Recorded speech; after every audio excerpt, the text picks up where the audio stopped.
Capítulo 7. Fundadora. Conhece-se a grandeza de uma alma na hora das provações. Sob o golpe da dor, a senhora Cury vibrou como um som cristalino de melodiosa ressonância. Os espíritos fortes não se deixam abater pela dor.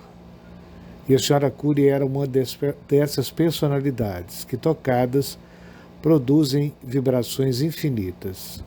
No meio das lágrimas, em vez de alimentar a dor, aproximou-se de Deus. O sofrimento aperfeiçoou-a e fortificou seu coração. Aprovada sua vocação, o futuro já não se afigurava tão vazio para ela. Brilhava a estrela do seu ideal. Por que tão tarde? Perguntarão alguns. É o caminho da providência.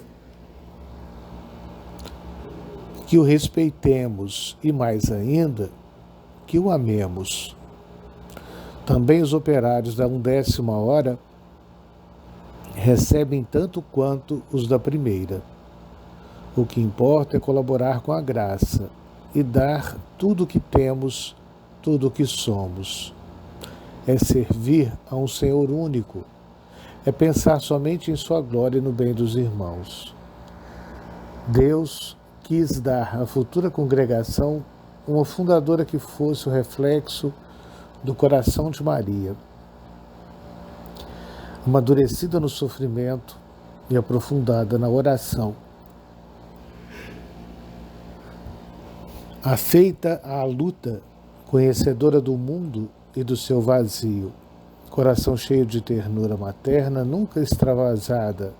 A senhora Cury era, assim, a pessoa indicada para ser na terra o reflexo do coração maternal de Maria, na congregação dedicada a esse coração virginal. Para a futura congregação, o padre Gaiac já contava com 2 excelentes vocações para consolidar o primeiro passo da fundação: Eulália Vidal e Rosália Guibal. Eulália era uma professora de 33 anos que sempre aspirou à vida religiosa. Ela era uma pessoa dedicada. Aos 18 anos, de uma beleza que chamava a atenção, desfigurou o belo rosto para afastar os elogios que poderiam colocá-la em perigo. Agora já feia, ninguém se oporia a que se entregasse a Deus. Dirigida pelo padre Gaiac desde os 24 anos, esperava a congregação que ele fundasse para nela entrar. Enquanto esperava, dedicava-se a todos, tornando-se uma verdadeira apóstola junto aos alunos que formava. Rosália era uma moça de 24 anos, órfã de pai desde o berço e de mãe desde os 16, ficou sob a tutela do irmão. Aos 18, pediu-lhe licença para consagrar-se a Deus na vida religiosa. A resposta foi uma recusa enérgica. Dedicou-se então, enquanto esperava a maioridade, a cuidar dos doentes, a assistir aos agonizantes e também a abrigar os pobres. Cheia de doçura e caridade, estava apta para uma dedicação sem reservas. Estabelecendo-se o seu irmão como advogado em Béziers, Rosália escolheu o padre Gaiac como seu diretor, atraída pela fama de sua santidade. Sentiu a irradiação de sua virtude e deixou-se atrair para a futura congregação que ele vinha há anos planejando fundar. Logo que Eulália e Rosália se conheceram, uniram-se numa grande amizade, só agindo de comum acordo. Por intermédio do padre Gaiac, travaram conhecimento com a senhora Cury e sentiram logo a sua ascendência. Conquistadas à primeira vista pelo ar suave, seriedade que a virtude e o luto davam à senhora Cury, imediatamente resolveram segui-la, e com grande alegria e um novo entusiasmo viram próximo a realização do seu ideal. A senhora Cury não era mulher para deixar um projeto arrastando-se, No dia 15 de fevereiro de 1849, comprou um vasto terreno onde se eleva hoje a casa-mãe. Por delicadeza, achou que devia comunicar à sua família os seus projetos. As reações não foram favoráveis. Teve que romper todos os laços de sangue e indispor-se com a família. Ficaram tanto mais aborrecidos, quanto mais viam que fugiria das suas mãos uma grande herança. Eles diziam que a Polônia ia dar uma cabeçada, estava fanatizada pelo diretor espiritual. A luta foi muito séria e uma nova cruz para o seu coração.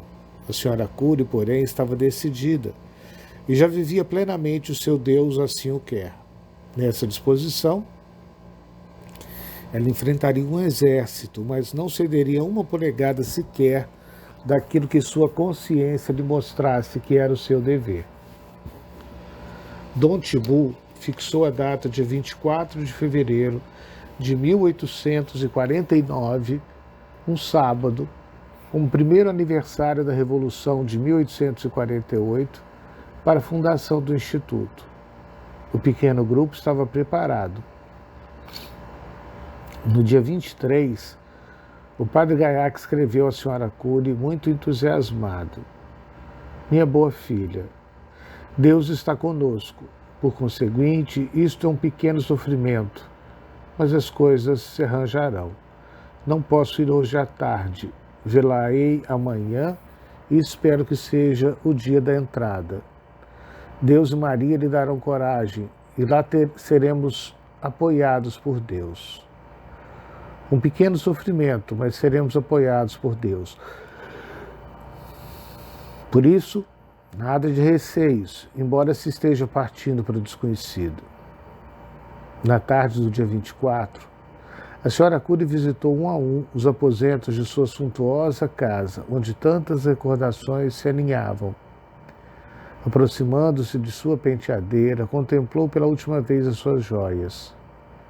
Aquela pulseira de 10 rubis para rezar as 10 ave-marias do terço, presente de seus pais na primeira comunhão.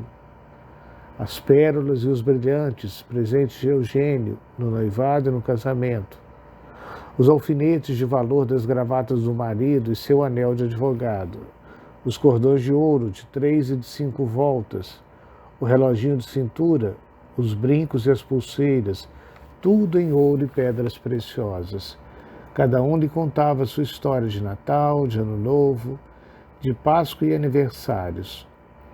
Suave e triste recordação do passado, despertando nela uma saudade de todos e dos tempos idos, quando Deus ainda não havia cortado todas as suas amarras. Sempre foi assim. O anjo da morte surgia frequentemente quando ela menos o esperava e quando ela mais procurava descansar confiante nos entes queridos. Foi preciso que Deus ferisse de todos os lados o seu coração para que ela compreendesse, enfim, que Ele queria o seu amor sem reservas, como uma água límpida, onde pudesse saciar sua sede. Nada daquilo a prendia mais. Ajoelhou-se diante do quadro da Virgem Santíssima, fez uma última oração e esperou pelas companheiras. À tarde chegaram as outras duas, bastante emocionadas. A senhora Cury mandou atrelar a carruagem. Quando chegou, dominando a própria emoção, disse um resoluto: vamos.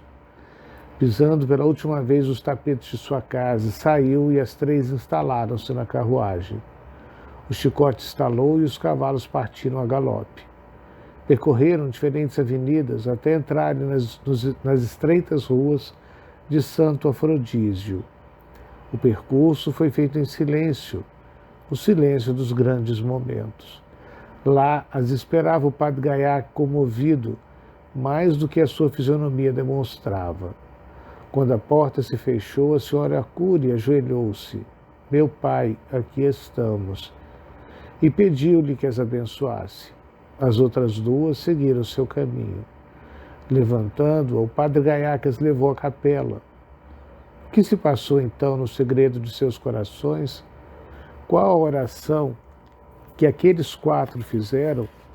Eles calaram as suas emoções. Disse alguém que as grandes horas são rezadas em silêncio, e aquele era o momento culminante da vida da senhora Curie. Para viver aquele instante, ela nasceu, e a sua vida foi justamente uma preparação para ele.